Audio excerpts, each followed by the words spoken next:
Hi, I'm Natalie Jill, fat loss expert turned high performance coach. When odds are stacked against us, how do we shift and create everything from nothing? How do we level up when we aren't feeling it yet or we've had a big setback? On this podcast, I'll be talking to some of the most inspiring and courageous men and women on this planet who at their worst learned how to achieve success greater than they ever dreamed possible, leveling up and creating everything from nothing. Mark Crandall was once a very lost, angry, and confused little boy. But could you blame him?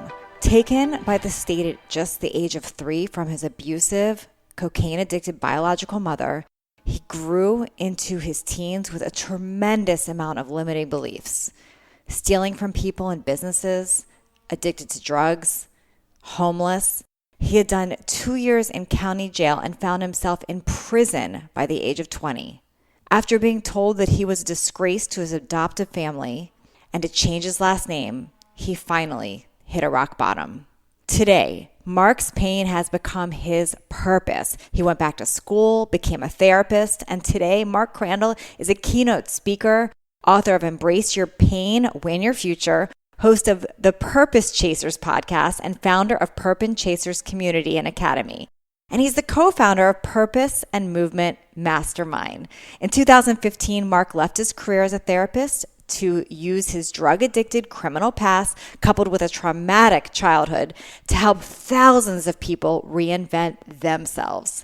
Since that time, Mark has built multiple six-figure businesses and has become a highly sought-after business and marketing consultant.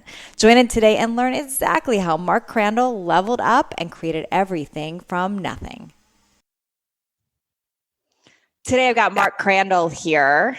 I'm excited to talk with you, Mark, because he empowers individuals, he says, to complete what it is that they want to complete in their life. And he himself has built multiple six-figure businesses. He's super successful now, but I know that's not always who he was. He's got quite a colorful past. Mark, thanks so much for being here today.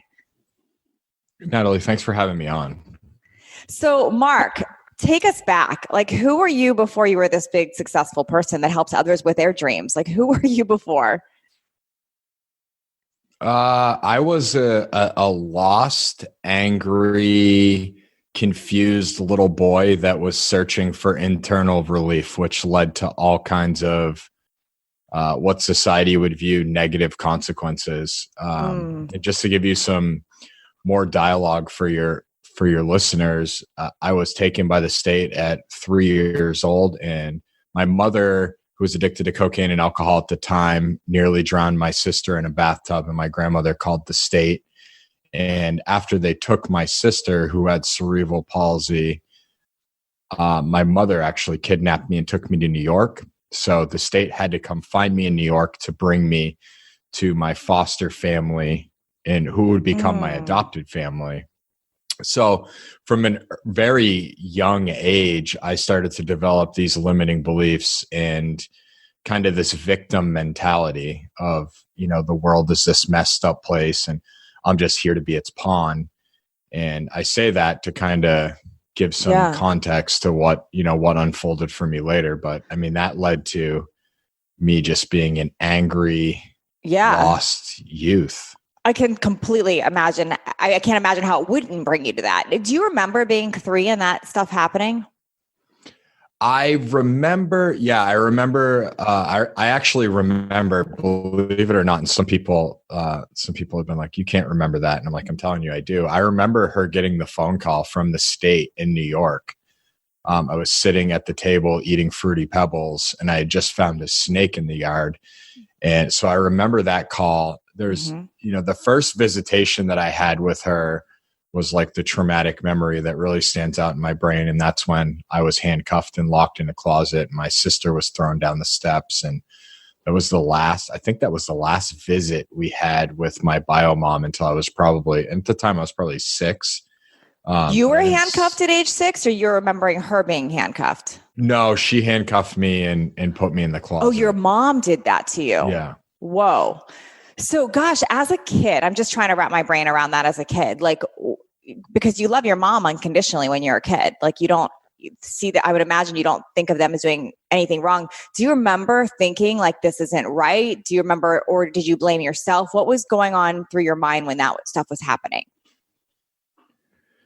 So it's hard to say because I've done so much introspective work now to be, because my mindset around my childhood is like night and day from what it used to be. But I just remember being so angry and lost and confused because I just wanted my mom. I mean, even to this day, I was thinking about it yesterday. I mean, yesterday, the time of this recording was Mother's Day, right? And thinking about it, do I wish her a happy Mother's Day and thank her for bringing me into the world? And I was really sitting with it because I now have a son and I don't want him to know her. But at the time, I remember it was just like anger. It was anger. And she didn't even allow me the opportunity to voice that anger to her at that age, because I went back to, my foster home and they, reaped the rewards of my frustration and anger. Totally. Yeah. Foster parents are a special type of person for sure. Many of them. Yeah. Yes, they are. So when you look back now, and have you cleared this with your mom at all? I know you said you don't want your son to have her in your life, and you've done a lot of work yourself. Have you ever had a conversation with her about that? Does she have empathy around it? Does she realize, or is that something that she doesn't grasp? No, I don't know what she grasped. So I've had two conversations with both my bio mom and father. And the first was a part of my, the amends process and, in recovery, which we'll get into. And so I sat down to them and I made amends for all of my behaviors. And the follow-up to both of those conversations was they wanted to make amends to me for their behaviors. And there was a lot of back and forth where my mom was saying my dad did this, my dad was saying my mom did that. But I voiced it, and I voiced it to both of them that I love you. I just don't want to have a relationship with you. I have gratitude for you bringing me into the world. But every time I showed up in their lives, Natalie, it was like, I just want to know this mom that I see on TV, right? Like I want to know that, but it was never there. And I just kept trying to force it and getting hurt and force it and getting hurt. Totally. Same with my father and I. My father and I have a text message relationship now, or he checks in about once a month, and that's the extent of our relationship. Mark, I've known enough people in my life to have a lot of compassion for people that are even criminals, drug addicts, because I see that little boy in them. Like as I'm talking to you, it's a familiar story. Like I don't believe people intentionally set out to be criminals or set out to have a drug problem.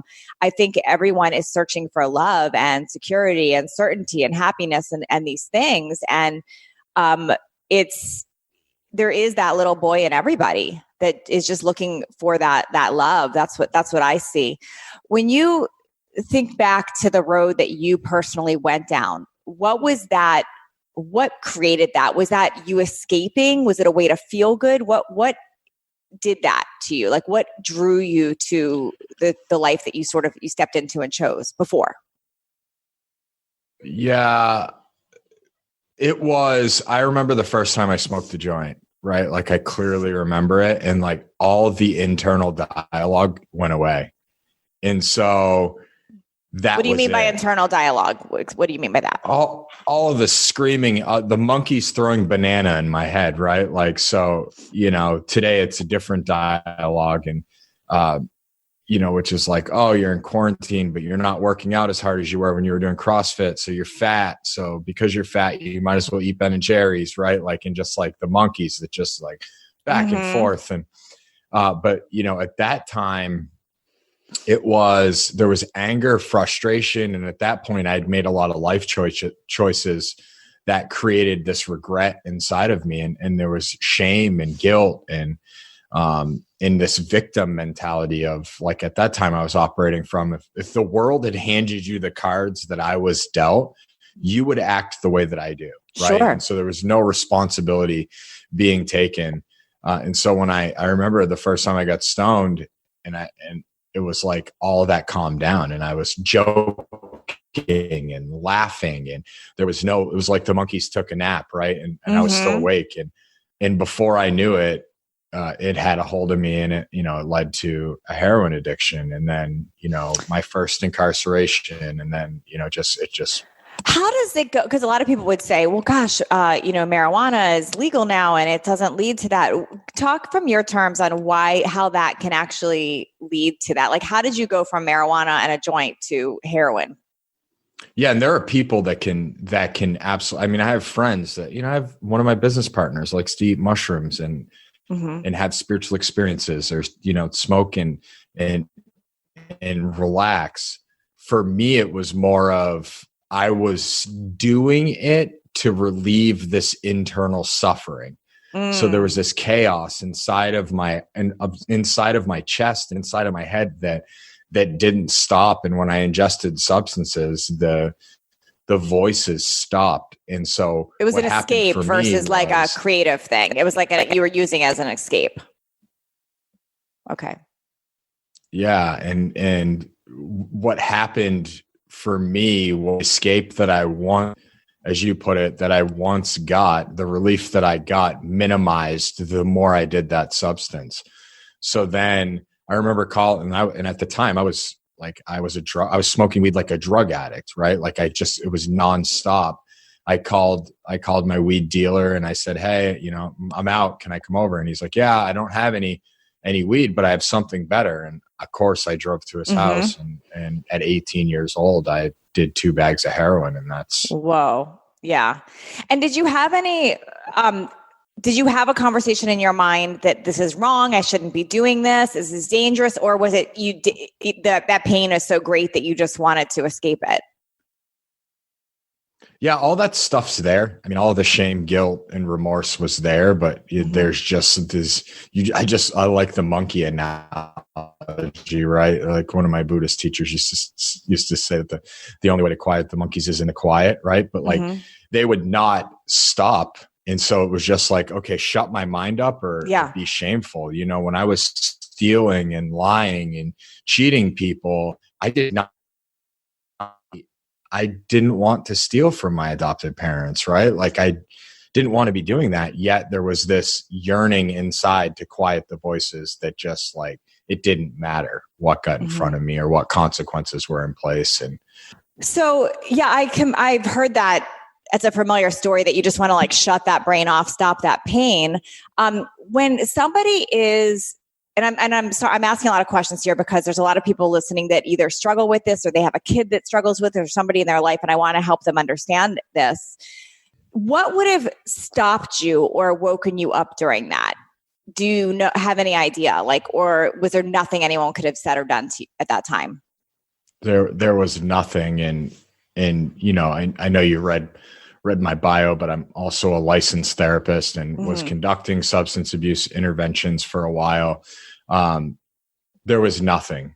There was absolutely nothing. My bottom came 2 years in prison.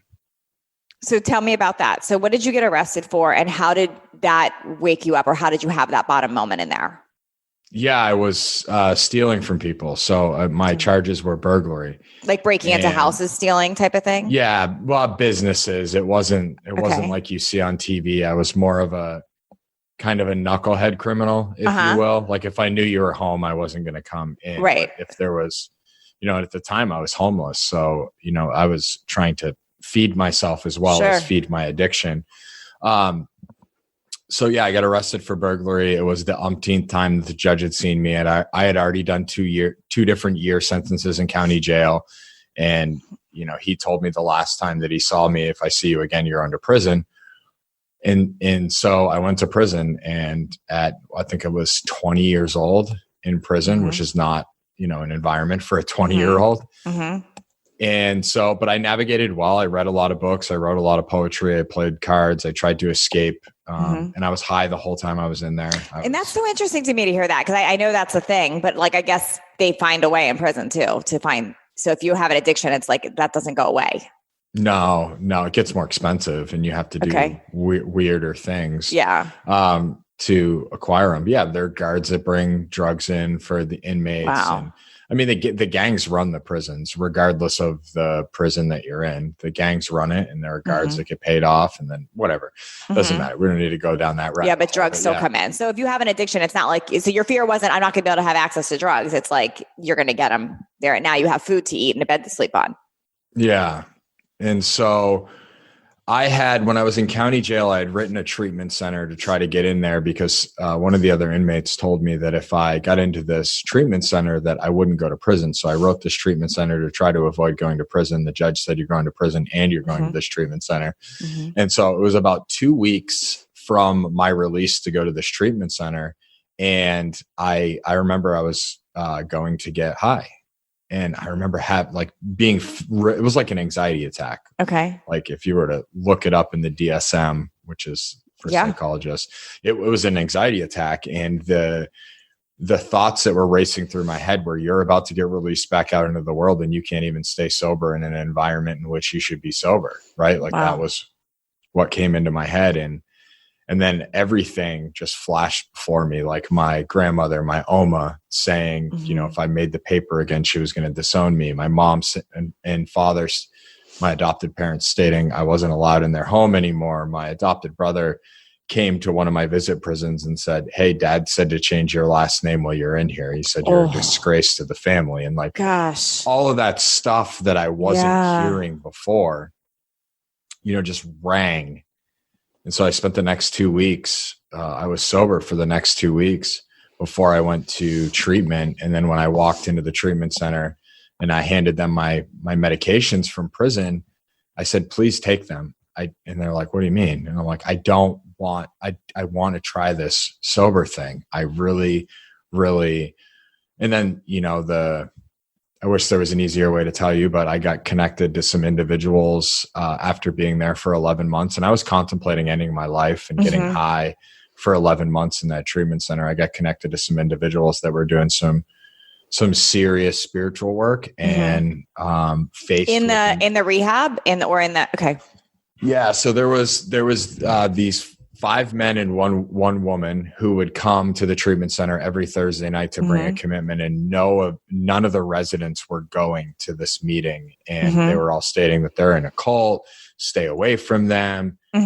And I just reached the point of, reach that place of like, there's no other option. Like it's this, or I got to check out, because when I say check out, like take my life, like I can't do this anymore. And I went to that meeting and I heard this man, Rob, speak. And he said, my name's Rob. I'm a recovered alcoholic. And he said, I have a dog that I've never kicked, a wife that I've never cheated on, a car that's registered and inspected, a house that the mortgage is paid 6 months in advance. And I was like, whoa. Yeah. Sound like perfection. Yeah. Yeah. I was like, man, I just learned if I don't brush my teeth, it's going to be very expensive to keep my teeth clean and in my head. So I asked that man to mentor me, and I had no idea at the time what it was going to turn into. And since that time, my release from prison was August 23rd, 2007. Since that time, I've just been a practitioner of, spiritual principles and personal development, and, fitness is a huge part of my life and of my spiritual program. And so Mark, I have seen a theme with, people. I know your situation is not the same as anyone else's, but in a situation where they come from the family story of abuse and then drug addiction and criminal activity, whatever it is. And then usually there's like one of 4 outcomes I hear. One, it can get really bad and they end their life. That's a possibility. 2, they stay in the system. Like they keep out, crime again. It's a repeat in that.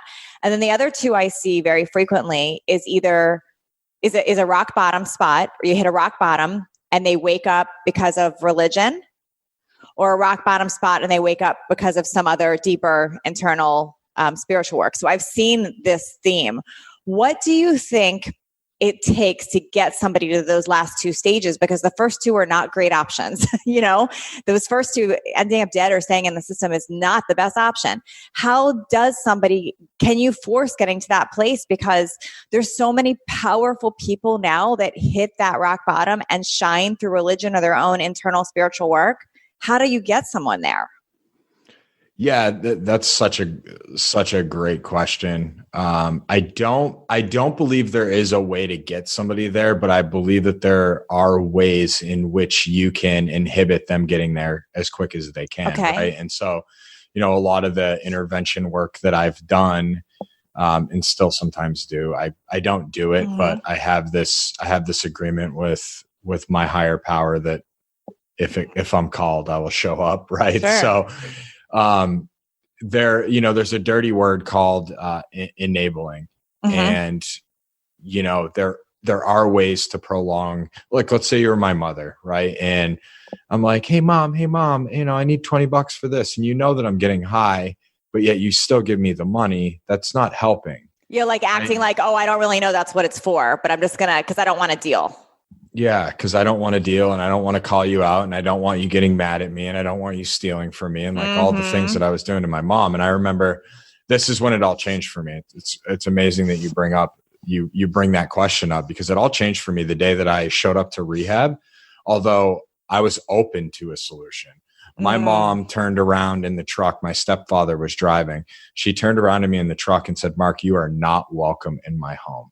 Wow. If this doesn't work out, you need to find something else. Like, you're not welcome in my home." And I was like, oh, so the futon idea and the move it back to mom's idea, like, that was off the table. And there was a different tone, right? Like, it was like, I knew she was serious. Before she got serious with that, did you just not care, or you just, what was the, like, you must have known that you were hurting her, or that they were trying to love you. Like, you must have on some level known that. Was it a not caring, or it was just too big of a pull? The more like I was stating, the more shame and guilt that comes up. So, let's say you were my mom, and if I was stealing from you, like, I don't want to be stealing from you. Like, you've done so much for me. Then the shame comes in. So then I need to consume more substances to blot out the shame and the guilt and the remorse of all the things that I'm doing. And then I get caught in this, I can't think about it. And I remember it, right? So when people ask me today, they're like, because I have become successful. I just did air quotes for those of you who can't see, right? Successful, whatever that means to you in business. And people are like, well, what did you want? Do you want the house and the wife and the son who's upstairs in his little bouncy house banging off the floor? No. I didn't want that. I thought I wanted all those things. All I ever wanted was to be able to sleep at night. Right? Like, all I ever wanted was to put my head on the pillow and not be like, oh my God, I can't believe you did that to Natalie. I can't believe you did that to Justin, or who, like, I can't believe you did that. I can't believe you said that. No, like, today I was granted just this toolbox of spiritual principles, and like, I don't lie. If I don't want to do something, I tell somebody, no, I don't want to do that. Right? Like, and I'll give you a real time example. Like, I have a client that I've been working with in the digital marketing company, and I've done a lot of work with her on course creation and funnel building and all the things. And, she just posted a couple TikTok videos, and I have an email written right now that I'm waiting for my partners to agree on, and I'm terminating our agreement. And in the email, it says, I cannot represent somebody who would represent this as their brand. That's not why I took you on as a client. Got it. Yeah. You're very clear now on what is a yes and what's a no. And there's no in between or escaping. I like that. And I have to be so I can sleep. I'm sorry, I didn't mean to cut you off. Yeah, no, it's okay. I get it. Yeah. How can you, I have two questions that I would love to get some insight on. First, the intervention process. I know you said that you only do that if you're called to that now, but I'm asking also for parents that might have this in their life or know people like that. What is the right or not right way to intervene? And do you recommend that method, like having an intervention for people? That's my first question. I have never dropped this on a podcast. You're a really good interviewer. You can hopefully you leave that in. So I created a podcast called Addiction Treatment 101. And I didn't put any marketing behind it. It was I literally created it, and there's 14 episodes, and I haven't done anything with it in a year and a half. But there's 14 episodes to educate families on the do's, the don'ts, the ins and the outs. I created it I created that podcast because the treatment industry is such a dark, twisted place. And I didn't want to see any more families get taken advantage of. So there's that great resource that I want to share with them. So they can find it. It's called Addiction Treatment 101. Got it. Yeah. Okay. If there's any families out there that are struggling with really that. Great. And then, yeah, go ahead. Sorry. I didn't know. I didn't know if you wanted me to go in further on. No, I'd love to hear anything you want to share with that because it's an important question. So I set this boundary with my biological father, and the boundary was like, I'm not willing to participate in your life any further than providing you with help for your addiction. And he's in denial, right? But when I'm working with families, it's working with them to set the boundaries to protect themselves. And their whole focus has been on setting boundaries to protect their loved one, and they neglect themselves and beat themselves down. So the real work is setting boundaries to protect themselves. And I recently, it was right before we moved from Austin, I worked with this family, and one of the objections that we put in place was for them to go on vacation. And their son was in treatment again for like the umpteenth time. And they booked a vacation, and I had them shut their phones down when they were on vacation. I was like, your son is 25.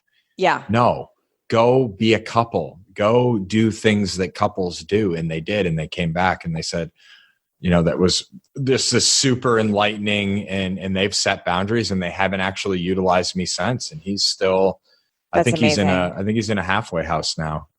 But yeah, I mean, the focus needs to go on the family and really evaluate what you're doing that's hindering their life, even though you think it's helping them. Yeah. Wow. That's really insightful. And I have been in a few situations in my life where I caught myself almost enabling that behavior. And it does sneak up on you. Like I wouldn't have labeled it as enabling, but it is.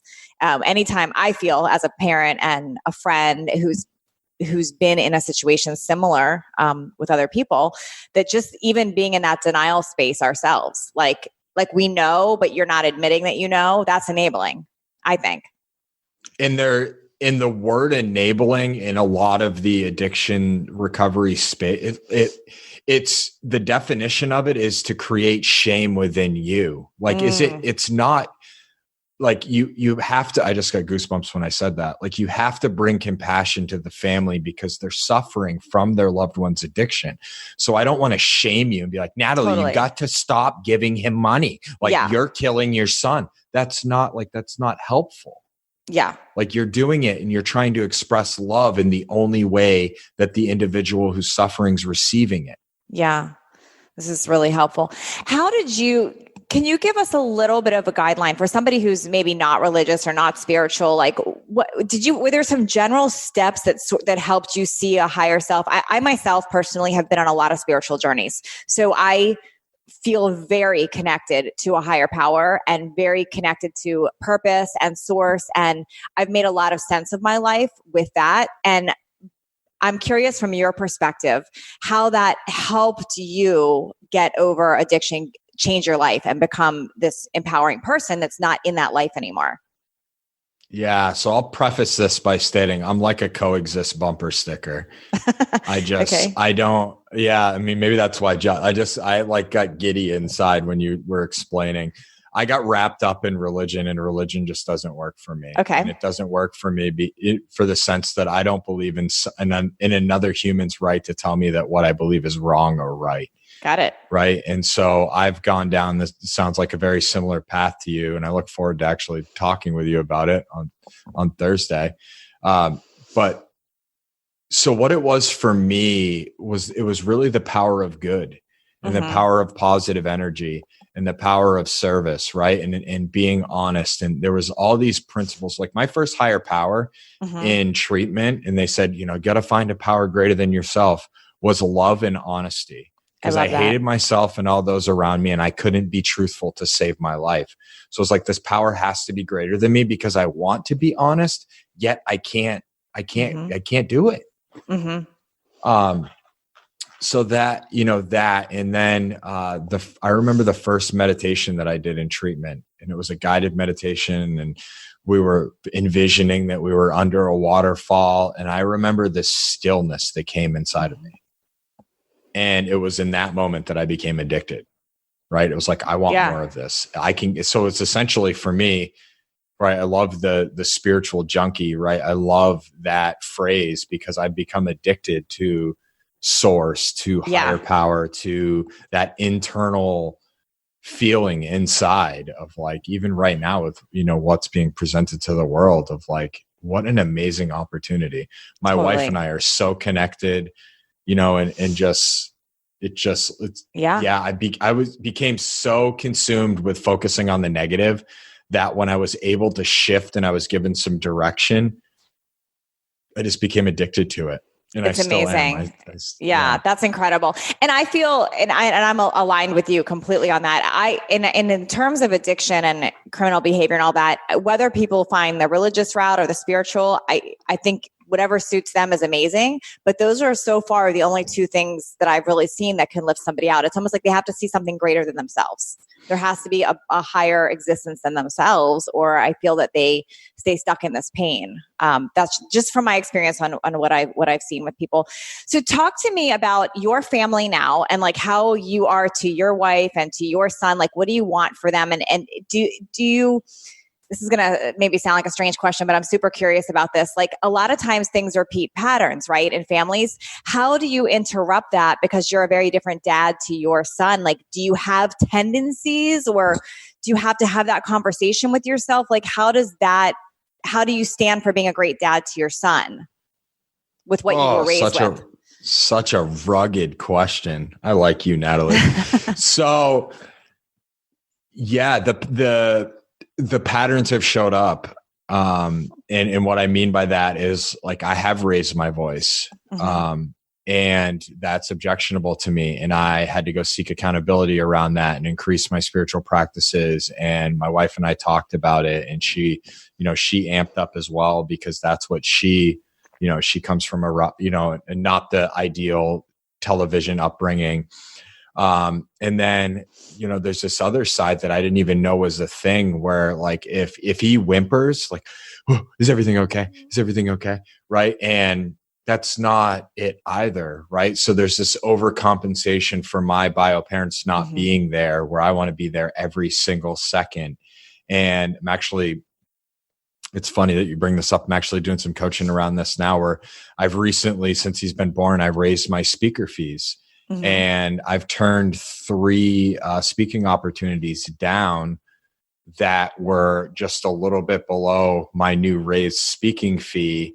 And I justified it because I raised my speaker fee. But one of my coaches was like, are you doing that because you want to get the money that you're worth? Or are you doing that because you want to be there every second of your son's, adolescence? And I was like, both. Is that okay? Is that wrong? Yeah. So yeah, there's been a lot of it. And I think the biggest piece, not to rabbit hole on this, the biggest piece for me is I've done a lot of work, a lot of trauma healing, a lot of spiritual work around my bio parents.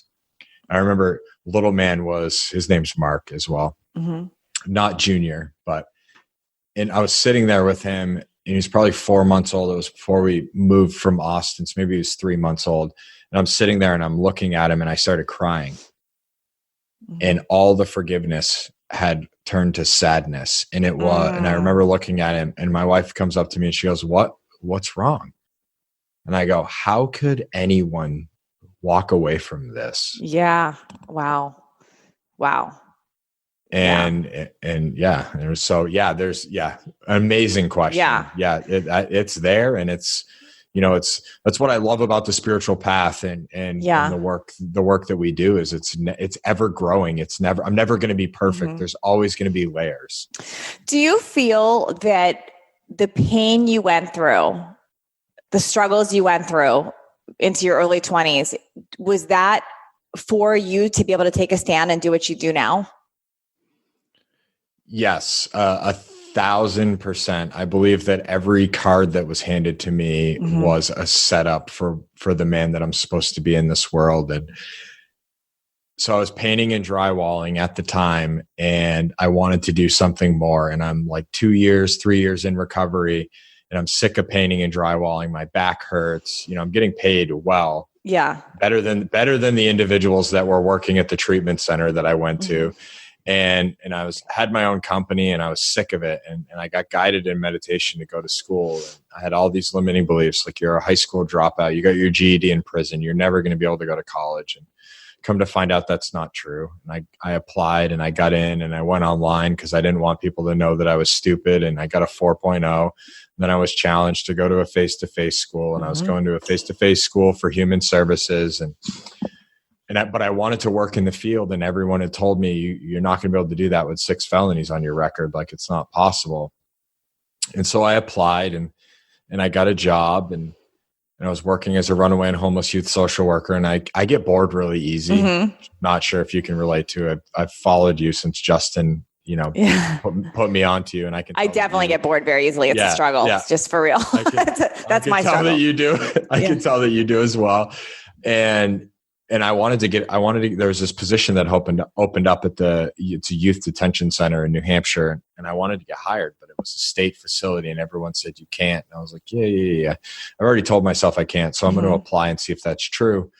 And I got an interview, and I nailed the interview, and got a second interview, and I got hired. And I worked there for about 6 months. And the local newspaper, which is small time for New Hampshire, but it was a big newspaper, reached out. They wanted to interview me in the facility, and the governor said no. And so they printed this article, and I remember seeing it the Saturday night that it went live. It went live on the website, and it was "Convicted Burglar Counsels Youth." And I went to the store. Yeah. I went to the store first thing in the morning, like just anxiety, like it's over. They found out I'm going to have to go back to painting and drywalling. Everything I've worked for, all the student loan debt, it's all gone. And I picked up the paper, and I read it in my car, and I went home back to my wife, and I was crying, and she's like, she wasn't my wife at that point. We were engaged, and I was crying, and she's like, "What's wrong?" And I was like, "This article's so beautiful." She goes, "What do you mean?" She's like, "I thought it was horrible." And I was like, "It is, but it's so beautiful." She goes, "What do you mean?" And I was like, "You read the article." And she's like, "Okay." And she didn't get it. And I'm like, what a glimmer of hope that is for anyone out there that thinks their past is going to determine their future. Yeah. Like, no, there's nothing that you can't do. Like I could talk on your show, your platform for hours on all of the things that I was told that I couldn't do, but I had to jump through more hoops than other people, but it was achievable. Right. So I believe that everything has led to this. That's amazing. It's really interesting how society will do that. But like someone like you, who better to help people lift up and rise up from that than someone that's lived it? Because you've got too many people dictating and preaching that have never lived that type of life. They don't understand. So they just think it's a choice. And I see this all the time with someone looking at somebody that has an addiction problem, judging. It's like, but they don't understand that was an escape. It wasn't like just a choice. Nobody chooses, I'm going to become a drug addict. Like that's not a choice. It's an escape. So kudos to you for you to walk through that pain and now make that your purpose and share that with others, because I believe that's what connects you to others. And what makes you a great speaker and coach and author is that you can relate and you can get on their level and interrupt it because you understand it. Yeah.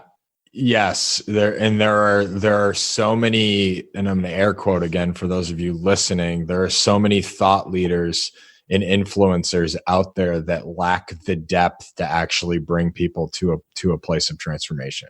Yes. Yeah. And there's this buzz around being authentic, and people try to be authentic. Like, I'm going to go on live without makeup. That's not authentic. Authentic is sharing the crap that you're scared to death to share. It's the stuff that your hands are sweating before you post it. It's walking into that is what makes somebody authentic. And that's what connects people to others, I believe. Absolutely. So tell us about what you do now and how you help others now, because I want people to follow you in all the places and find you, because you're just such a wealth of knowledge with all of this. So talk to us about your main podcast and then what you do. How can someone coach with you? All of those things. Yeah. So what I do now, it's a long story. So but I'm going to simplify it. So I was working as a therapist in Austin, and I moved, we flew to Austin for me to take a job as soon as I completed grad school. And in Austin, I got connected to entrepreneurship. I had no clue what it was. And I met a man at a transformational workshop, and he had this really intriguing life. And he's actually a business partner with me now in the digital marketing company. And he's like, what do you want to do? And I was like, I want to be an author and a speaker. And I want to work with people, not on a therapy level, but a positive psychology level, and get them to reframe the dialogue in their head. And so I launched out, and it's what a trip it's been. I mean, you're further down the path than I am, but like, this journey is so cool. I mean, it's just been awesome. And the landing place was Purpose Chasers, which you can see, behind me and on my shirt. And Purpose Chasers was individuals that have been called to take actions beyond what they believe that they're capable of taking. Right. And for me to use my story as a platform to empower individuals to do that. And it's funny. So Purpose Chasers podcast that's where I pour all of my stuff in. You can find anything to do with me inside of that. And there's a new iteration, if you will, of the podcast. So season 2 is ending at episode 85. And you're actually coming on the new iteration, which is Heart-Centered Hustlers. Okay. Which is a URL that I've had for about 2 years now, and I couldn't figure out what to do with it. Love it. And in the time that we're in right now, where I truly believe that it's not the money that defines the man or the woman. It's how the money is made that defines the man or the woman. And that's the message that I really want to pour into, because making money has been given this really negative representation with all of these influencers and this laptop lifestyle that's out there, that I really want to talk with individuals about. Yeah. How to make money and be authentic, how to make money and be honest. And yeah, it's crazy what my life has turned into. But Purpose Chasers is my community. It's not my community. It's a community that I founded that's taken a life of its own. And it's individuals that are seeking to do what they've been called to do and not listening to what their head's telling them. That's so cool. I love it all. And then are you on what's your main social media platform? Where can people find you there? Facebook and Instagram. Instagram I'm not good at all. Facebook's where I do a lot of my connecting, but at the Purpose Chasers. Awesome. At the Purpose Chasers. Thank you so much. This was super helpful today, Mark. Thank you. Yeah, thanks for having me. Thanks for leveling up with us today. Please share this episode if you found it helpful so others can join in. And don't forget to hit that subscribe so you don't miss out on future shows. And if you would leave me a 5-star review, I appreciate those so much. I read all of them, and it's how I know that I'm giving you information that you find valuable. And come interact with me over on Instagram at Natalie Jill Fit. I read all the direct messages and comments over there. Make it a great day, creating everything from nothing.